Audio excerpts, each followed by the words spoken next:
That's why people in Pakistan call me the Iron Lady of Pakistan.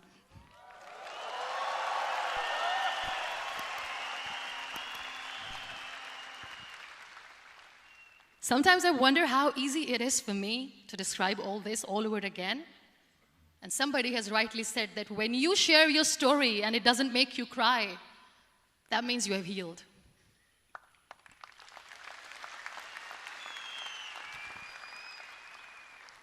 Those 2.5 months in the hospital were dreadful. I will not make up stories just to inspire you. I was at the verge of despair. One day, doctor came to me and he said, well, I heard that you wanted to be an artist, but you ended up being a housewife. I have a bad news for you.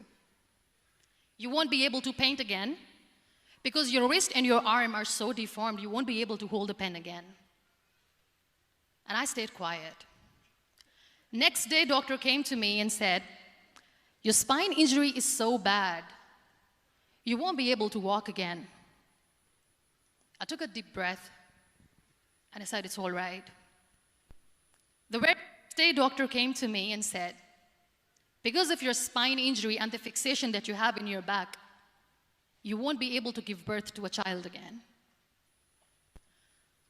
That day, I was devastated. I still remember, I asked my mother, why me?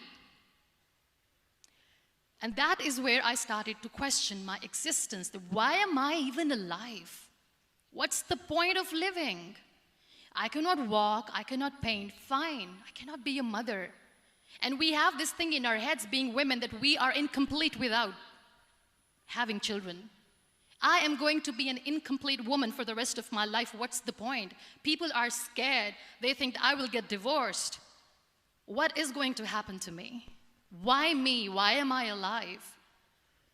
We all try to chase this tunnel. We all do this because we see light in the end of the tunnel, which keeps us going.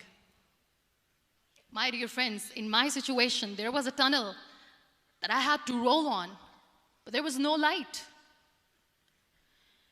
And that is where I realized that the words have the power to heal the soul. My mother said to me, this too shall pass. God has a greater plan for you. I don't know what it is, but He surely has.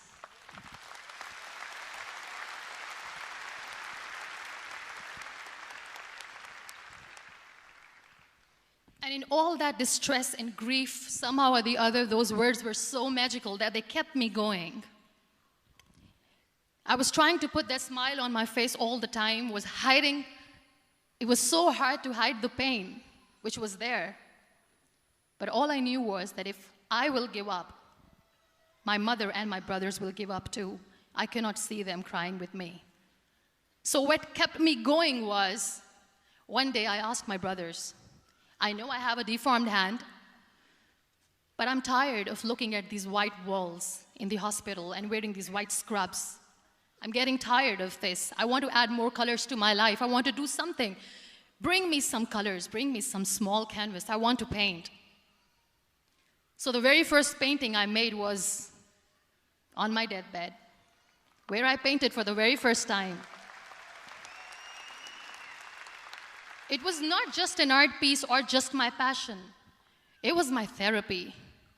What an amazing therapy it was. Without uttering a single word, I could paint my heart out. I could share my story. People used to come and say, what lovely painting, so much color. Nobody could see the grief in it. Only I could. So that's how I spent 2.5 months in my hospital, crying, never complaining or whining, but painting. And then I was discharged, and I went back home. And I went back home, and I realized that I have developed a lot of pressure ulcers on my back and on my hip bone. I was unable to sit. There were a lot of infections in my body, a lot of allergies. So doctors wanted me to lie down on the bed straight for not 6 months, for not 1 year, for 2 years.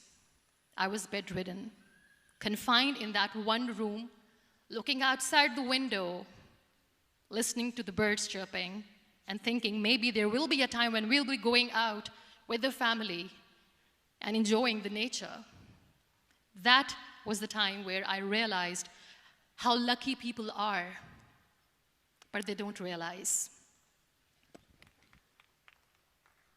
That is the time where I realized that the day I'm going to sit, I'm going to share this pain with everyone to make them realize how blessed they are, and they don't even consider them lucky.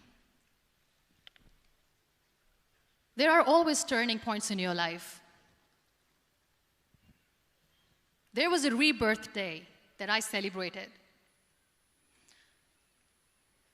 After 2 years and 2.5 months, when I was able to sit on a wheelchair, that was the day when I had the rebirth.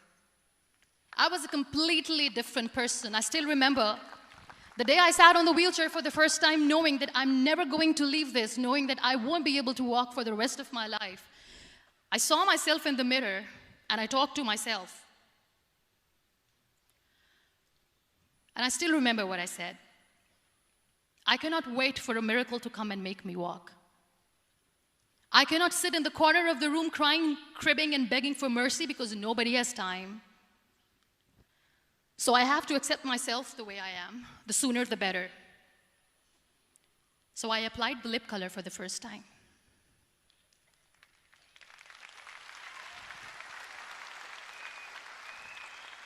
And I erased it. And I cried.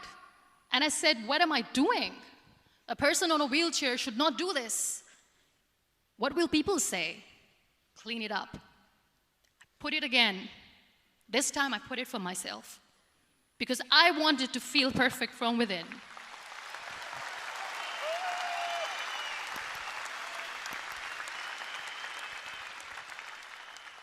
And that day I decided that I'm going to live life for myself. I am not going to be that perfect person for someone. I am just going to take this moment and I will make it perfect for myself.